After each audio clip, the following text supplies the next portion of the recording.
Ajay Bodke, Head Investment Strategy and Advisor at Prabhudas Latha, is also with us. Gentlemen, good morning to both of you. Ajay, good morning. I want to start off with you first. Post that vote on account, the market actually moved much higher, and now the global cues are starting to stabilize a tad bit after a bit of a rough, first month of the year that we had. How are you approaching our markets from now until the elections? Will you look for every opportunity to add on to your positions? And if yes, where would you start the picking? I think, good morning. I think I have always been maintaining that because of the stability in the external environment, I think India has been sort of, in the best position as compared to the other emerging markets because essentially of the measures taken by the RBI to stabilize the currency. And hence we saw that when there was a wobble in the other emerging market currencies, the Indian currency remained relatively steady, providing an anchor to the equity markets, and the FI flows in India did not sort of, were not impacted to the extent that they were impacted in other emerging markets. I think the vote on account yesterday, in my opinion, is sort of, has employed a lot of dodgy accounting. If you look at the apprehensions that I had since October, when I had said that you must look at the quality of fiscal consolidation, and I've been building on that theme every month.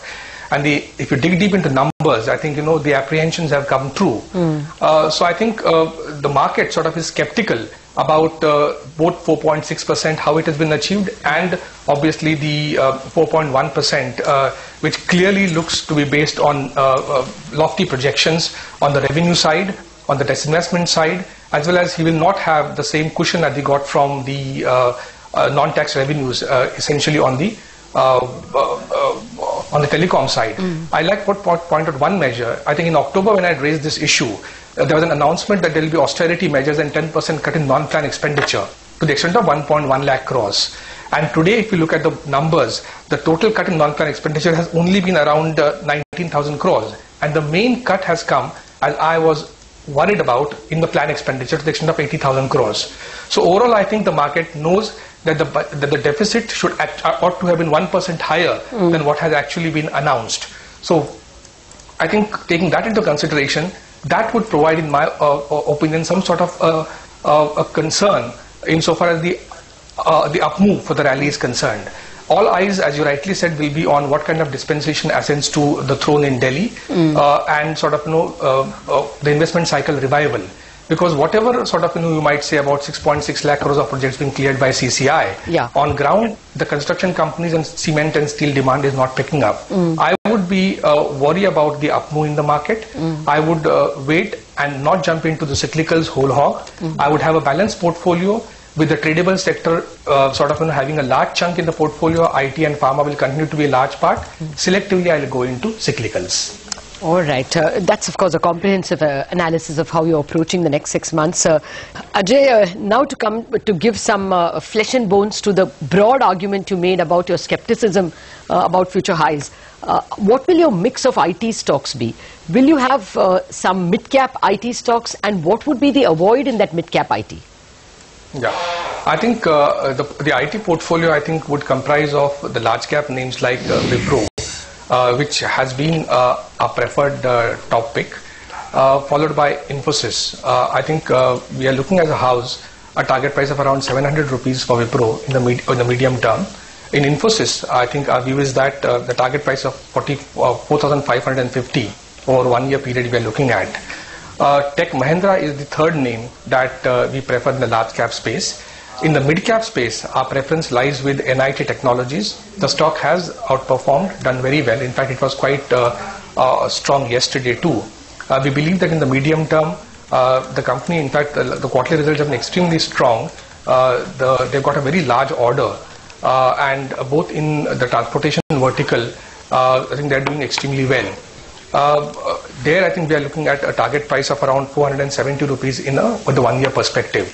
As against the other IT stocks, I think on declines, Mindtree as well as Persistent are the two stocks that we would recommend with a medium-term perspective. Okay. Would you buy ABB after the numbers that you saw yesterday, Ajay? Yeah. I think I would.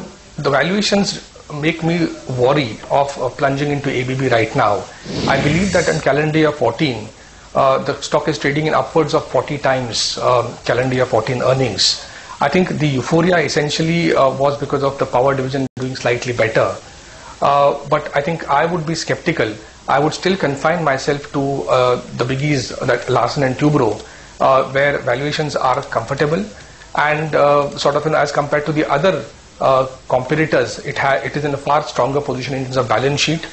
In times when the balance sheets for the other players are stretched, and hence it has more leverage in terms of bidding aggressively to build on its order book. Its margins also are on the up move. So I would, in capital goods space, look at Larsen and Toubro in the large cap space. In the mid cap space, I think there are two interesting stories emerging. I would say Crompton Greaves has shown a decent traction in terms of its numbers. Its European businesses are turning around. Domestically, if you are expecting an up move to happen over the next 1 year or so, I think Crompton, in our opinion, could be a good bet. 138 rupees is the target price we have in Crompton in mind. And in Larsen and Toubro, we are looking at a price of 1,157 over a 1 year period. Voltas is the third pick that we would look at in the medium term perspective in capital goods space. Okay, Ajay, you were telling us about your picks in the capital goods space. What about autos? Because now they've got that fillip post the excise duty cut as well, and we've seen some of these stocks like M&M and Maruti have a really good month so far. What would your top picks be there? There, I think Hero Motors continues to figure among our top picks. The rural buoyancy continues in terms of the volume numbers for the company. It also has got, as you said, a slight fillip from the cut in excise duty, although albeit it's only valid till 30th of June. But there is a hope in the industry that the reduced excise duties should continue, with the new government also looking at providing fillip to the much battered auto as well as consumer durable sector. I think in terms of the other picks in autos, I would look at Maruti as the second pick.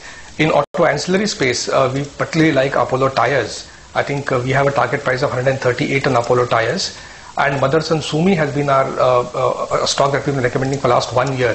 And looking at the very good results the company posted, especially the subsidiaries that the company has in Germany, posting very good increase in margins, and expectation of continuance of margin improvement going forward over the next 12 to 24 months. That is one stock I think which should be kept as part of the core portfolio.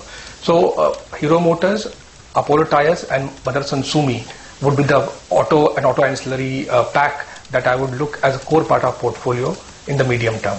Fair point.